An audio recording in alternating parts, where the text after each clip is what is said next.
Dobrý den, milí posluchači. Vítám vás u druhého dílu naší třídílné série, kterou jsme pro vás připravili s fondem Prime Fund a spolu s jejich jednou firem, do které nedávno zainvestovali, a to je firma Fox Deli.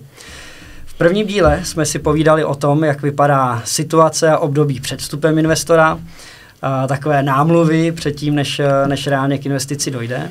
V tomhletom druhém díle bychom se chtěli věnovat tomu, jak vypadá zhruba prvních 6 měsíců po vstupu investora.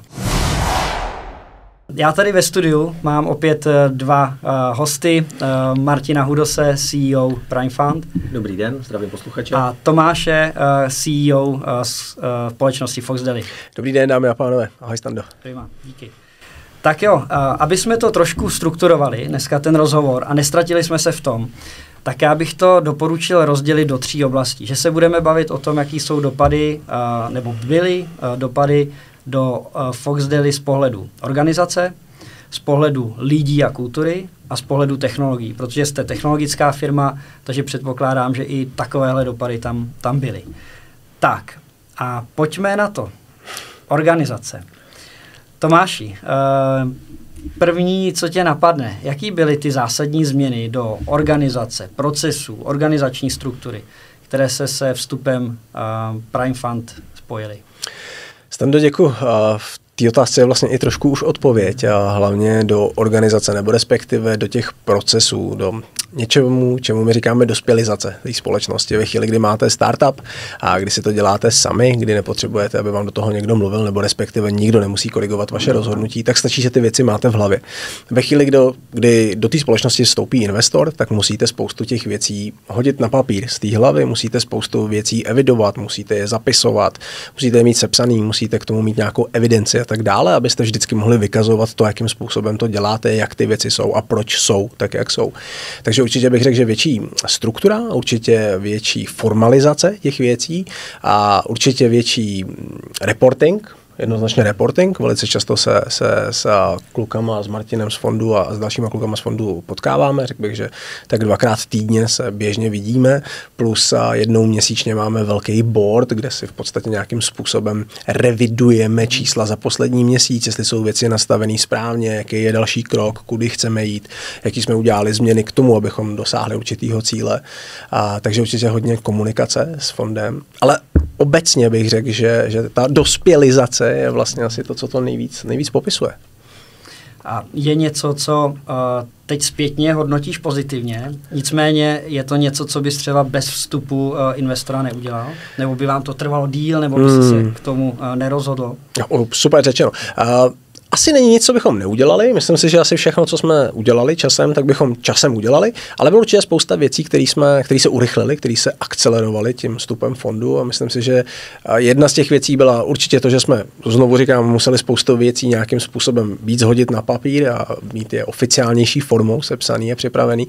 A pak určitě i nějaký personální otázky, samozřejmě velice často znovu člověk musí vysvětlovat strukturu firmy, lidí, organizaci toho týmu, a fond do toho vstupuje a má k tomu samozřejmě i svoje nějaký pohledy zvenku a spousta personálních změn, které jsou u nás udály, to znamená, někteří lidi přišli, někteří lidi naopak odešli, tak byla určitě urychlená tím, že vstoupil fond do společnosti. A já je vlastně hodnotím pozitivně, v podstatě všechno, musím říct, že hodnotím za poslední dobu pozitivně. A tohle je určitě jedna z těch věcí, protože všechny ty věci se podle mě ukázaly být pro tu firmu pozitivní. Někdy bolestivý, někdy nepříjemný, někdy hodně citlivý, protože samozřejmě každý startup je hodně rodina, je to hodně týmová, velice často je to hodně týmová věc. Ty lidi k sobě mají blízko, takže mají tendenci se hodně ochraňovat. A možná ne vždycky být úplně objektivní. Jakmile do toho vstoupí někdo zvenku, kdo to platí, tak má právo do toho mluvit, a v tu chvíli jsou ty věci takový víc na komodu, víc přímější. Takže některé odchody a příchody lidí se tím hodně urychlily. Prima, díky. Martine, pokud nás teď poslouchá někdo, kdo třeba má nadějný startup a přemýšlí o tom, že by chtěl jednou touhletou cestou, vstupem externího partnera jít, je nějaké doporučení, který bys mu dal, jak třeba se už nějakou dobu dopředu připravit na to, že investor vstoupí, jak třeba tu firmu stavět už s tím ohledem, že do budoucna bych takovouhle variantu chtěl zvažovat. Jestli to jde říct takhle obecně? Určitě to jde říct, protože za mě, a to mám vlastně názor i teď po té době, co jsme dohromady s Fox Deli, tak Já bych nechal každého foundera, ať si staví tu firmu, jak chce, jo? Protože si myslím, že na tom začátku samozřejmě existuje pár rad, který je dobrý držet, jako, ale to jsou všeobecně známé věci o tom, že prostě má nějaký peníze, tak si opravdu vymyslí jako budget, má business plán, prostě má nějaký klíčový lidi, ale z mýho pohledu je to pořád, když pak víte, kam chcete dojít, jako hodně malý. Takže určitě je dobrý, když si ten člověk přečte pár manažerských pouček, zjistí, kde kdo se spálil a co komu jako fungovalo. A vlastně opravdu se hlavně soustředí na ten produkt, nebo na tu službu, aby tu firmu prostě někam dostal a něco vyvinul, co dává smysl. Ať si projde slepýma uličkama, ať si to vyzkouší.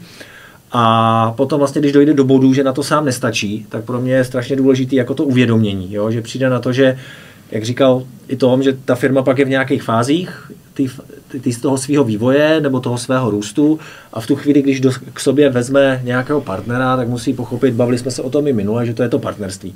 A to sebou nese tu komunikaci, kompromisy, už vlastně ten founder není jenom ten, kdo ovšem rozhoduje, samozřejmě podle toho, jak se domluvíte s tím investorem, někdo je pasivní, někdo je aktivní, ale tyhle věci potřebujete zvážit a s tím do toho jít. Jo, ale poučka je být pro mě, jako být připraven na vstup někoho jiného, je to do jakéhokoliv jiného partnerství, být připraven na jeho názor, na jeho požadavky, na jeho omezení, na jeho kontakty, vlastně na jeho sociální bublinu, s kterou přichází a vlastně tyhle věci se snažit propojit a posunout. Jo. Ale jinak na začátek těch founderům radím prostě buďte sví a stavíte si ty firmy, jak vy si myslíte, že je nejlepší a on vás časem někdo srovná nebo nasměruje. Protože to je jako ta autonomie, že určitě jako ta firma vznikla s nějakou vizí, s nějakým cílem a jako ubíjet to nedává smysl a možná by si zabili tu konkurenční výhodu nebo ten drive, tu energii, která... Já vlastně nikdy bych nechtěl, protože já jsem takový konzervativní člověk, vlastně u těch věcí být úplně od začátku, protože já bych tam už všude hledal tu velikost a jako ty problémy a vlastně někde, takže já jsem rád, že vlastně někdo bez nás se dostane do toho bodu, kterým proto s náma se baví a pak i pro mě je zajímavý ten příběh, který je zatím a jak ta firma si tím prošla, bavíme se o tom, co se jim povedlo, jako nepovedlo. A přesně my bychom do toho vstupovali už dřív a to je prostě čeká, jo, ale musíte do toho dorůst a ta firma musí být dostatečná ready právě na ten partnership. A zase z mý zkušenosti, a podíváte se jinde, tak vlastně spoustu founderů to třeba jako nepřežije, nebo má s tím jako problém, neuvědomí si to a vlastně jsou tak jako soustředění, jenom že je to jejich dítě a si to myslí. Ale vlastně ty společně s penězma, ale zase i s tím produktem a vlastně s tím trhem, kam působíte, tak jako ty změny přicházejí a když člověk za mě není dostatečně jako otevřený i na ty diskuze, tak potom ty firmy s tím mají problém, nebo foundři s tím mají problém. Samozřejmě furt platí, že vždycky jsou nějaké výjimky. Jo? Najdete na světě pár výjimek, který si to dokázali sami nebo něco, ale když mluvíte hodně jakoby takový statisticky velký číslo, tak vlastně dojdete stejně tady k těm jako patternům, který se tam často opakují u těch startupů.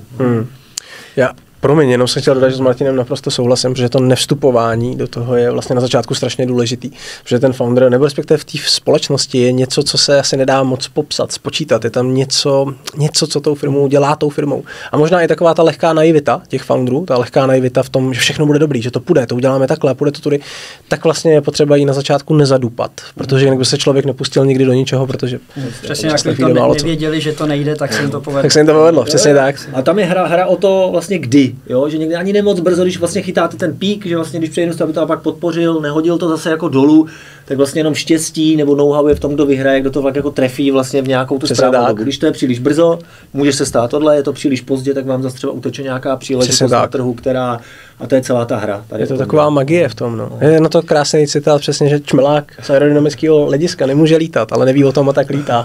Tak mi přijde, že tohle je vlastně velice, velice podobný. Ale zase samozřejmě nesmí se to moc odklonit od té reality. Jo, když už to nedává smysl, tak to taky není dobrý. To jsem se chtěl ještě zeptat, Martine, určitě já jsem se ptal Tomáše na tu retrospektivní otázku, co by udělal jinak.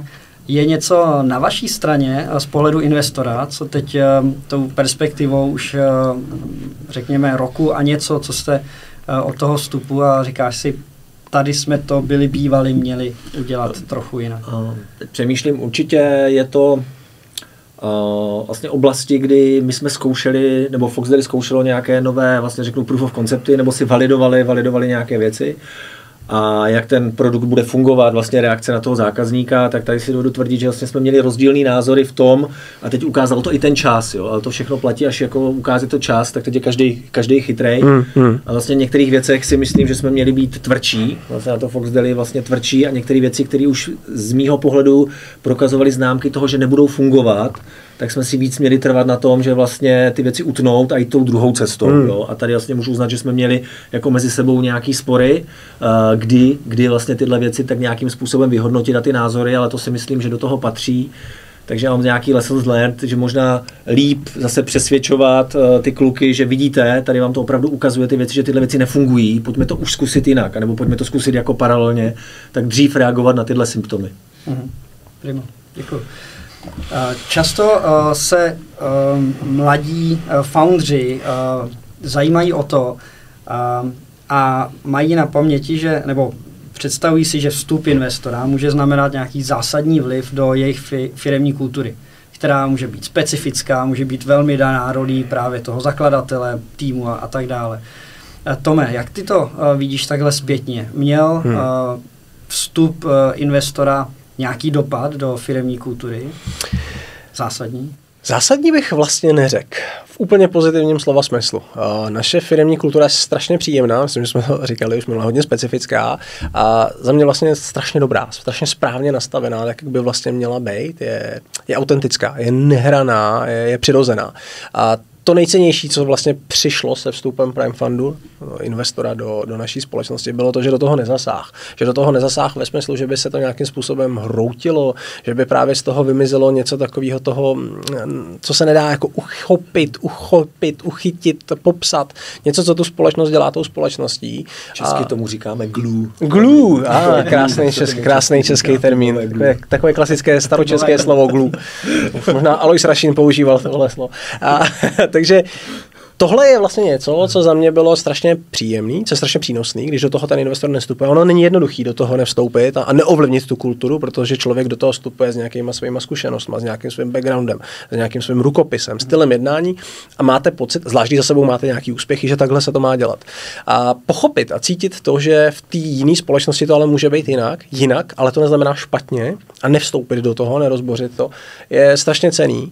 Je to hrozně citlivý na to, jaký jsou ve společnosti lidi. Jaký jsou lidi v té společnosti, jaký jsou lidi v tom investičním fondu. Je to strašně o lidech a nedá se na to podle mě dát žádný blueprint, nedá se na to dát žádný jasný návod. Je to opravdu jako, je to pocitová záležitost. Ale komentuju, protože díky, že to takhle říkáš a vnímáš hlavně, protože vlastně to je jedna z věcí, kterou řeším na začátku a řešíme ta kultura firmy. A kdyby už se mi ta kultura firmy nelíbila, tak do toho nepůjdem. Jo. To jsem se právě chtěl zeptat jako další otázku. Jestli jsou nějaký vzorce, nebo když už jsme u té krásné češtiny paterny, který třeba jako sledujete, nebo kterýma posuzujete to, jakou ta firma, o kterou se zajímáte, má firemní kulturu. Že se říká, že kultura dává strategii si k snídaní. Takže to je extrémně důležitý. Minimálně u těch firem v tom, dejme tomu, počátečním stádiu vývoje, tak ta firemní kultura formuje, že jo? To jak ta firma funguje, pomáhá překonávat ty první nezdary a tak dále. Máš nějaký vlastně, jakoby máte nějaký vzor, kde si říkáte, tohle je dobrý, to by se dalo použít, ale tohle jako firemní kultura, kterou fakt v tom portfoliu nechceme. Takhle jsem o tom jako nepřemýšlel, ale pro mě je důležitý vlastně zápal. V té firmě vidět jako zápal, nadšení, těch týmovost, transparentnost, že ty lidi se spolu baví, že mají otevřený vztah, jako táhnou za jeden pro vás. Ono to možná někomu zní jako klišé, ale když se podíváte do pár firm okolo, tak jako tyhle základní principy z mýho pohledu jako nefungují. A tohle, proto my, když jsme vlastně s Fox Deli vedli ty námluvy, tak to nebyl rozhovor jenom prostě s founderem nebo se C-levelem, ale jsem se opravdu snažil pobavit vlastně s více lidma a nějak to tam nasát a trošku s těma lidma trávit takový, jako řeknu, zkušební doba, že si fakt člověk pár dní stráví v té firmě, v takovém shadowingu a pozorování a to strašně rychle nasajete. A buď vám je to blízký, nebo ne. Jo, někdo je hodně orientovaný, dobře, tak jsem jenom driven přes čísla, chci jako dodávat, je mi jedno, co je zatím. Mám nějaký mezinárodní tým, na který v životě nechci vidět, nebo něco jenom zajímá mě výsledek. Jo. Někomu se to může líbit, proč ne, ale my takhle nefungujeme. Takže jsme si řekli, prostě já chci poznat ty lidi, protože mají nějaký know-how kluci, dávají si se dohromady nějaký produkt, chceme být s nimi ve vztahu nějakou dobu, která je trošku delší, takže aby to fungovalo, takže takhle jsem rád, že tu kulturu měnit nemuseli a na druhou stranu my, že jsme ji nezabili. Jo? Opravdu pak se můžeme bavit, samozřejmě jsme chtěli nějaký změny, a vlastně jedna z těch věcí, jako je kultura firmy, tak rozhodně necháváme na founderovi a vlastně se nám musí líbit, jinak bychom do nich nevstupovali. A Tomáši, jak tuhle tu změnu vnímal tým? Protože chápu, že ta změna může být velká, jsou různý očekávání, že přesně jak říkal Martin, a teď nám to tady budou měnit, teď najednou do toho začnou šahat.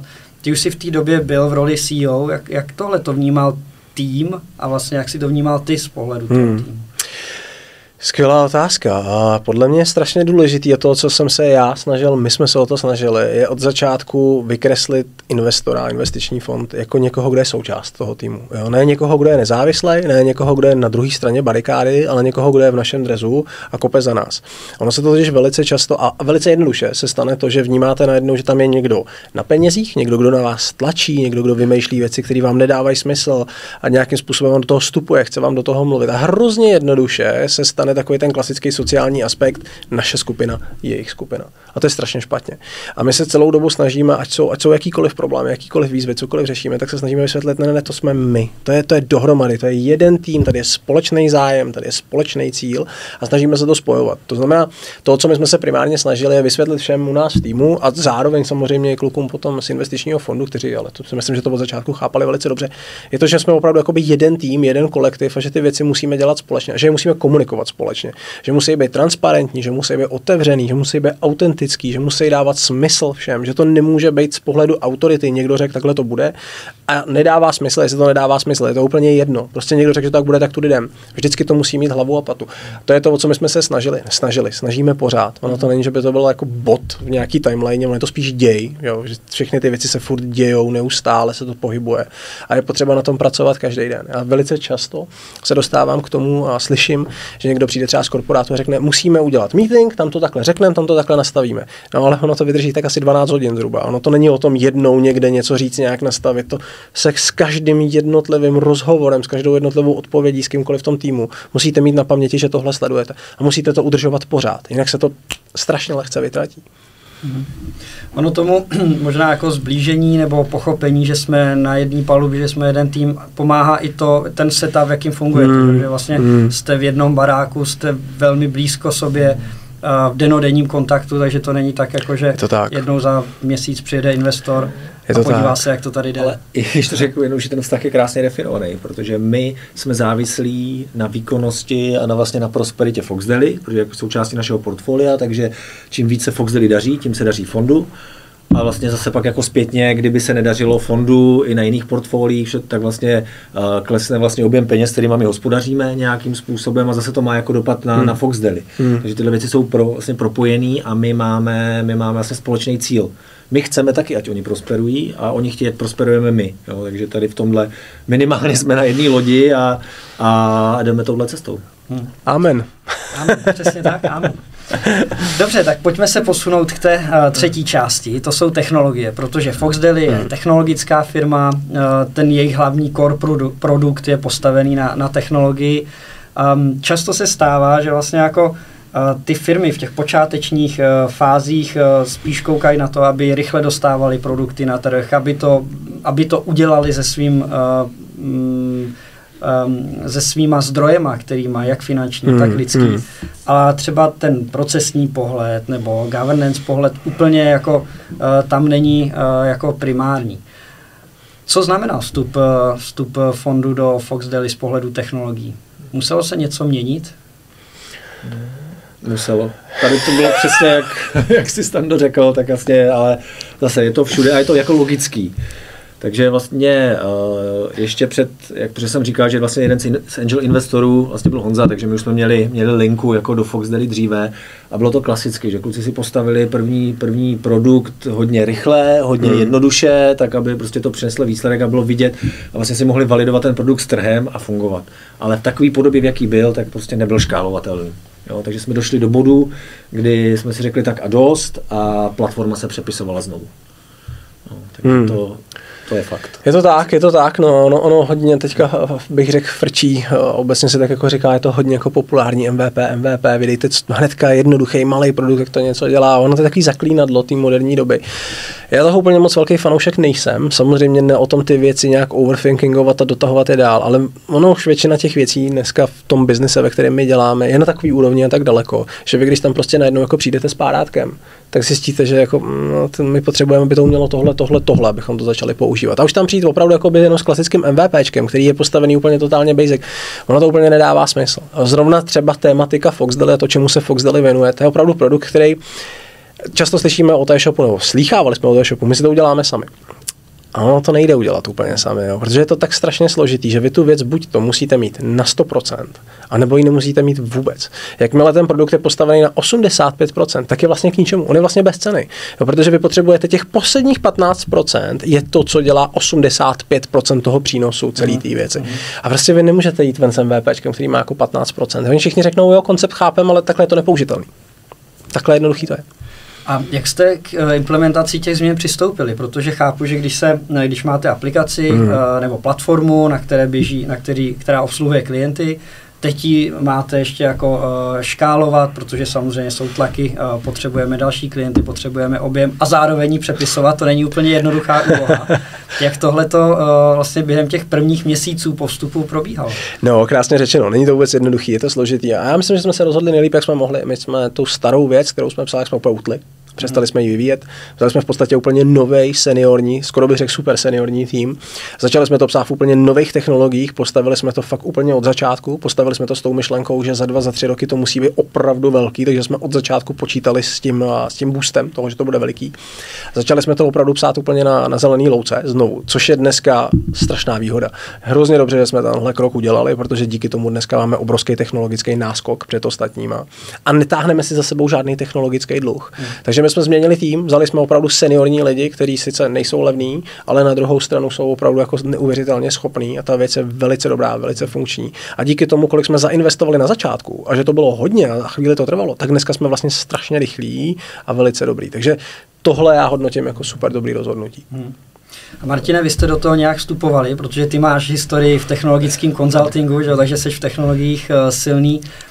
Bylo to jenom jako doporučení, změňte platformu nějakým způsobem, změňte architekturu, nebo jste byli blíž těch změn a doporučovali jste třeba nějaké konkrétní věci, které Tady to byla dobrá diskuze, tady to byla dobrá diskuze, protože vlastně, když jsme do toho vstoupili, tak kluci už byli na palubě, vlastně ten šéf technology, a vlastně i z jeho strany šlo a ten jako transparentně s náma mluvil, vlastně už když jsme si dělali due diligence, tak jsme jako moc dobře věděli, že ta věc jako škálovat nejde.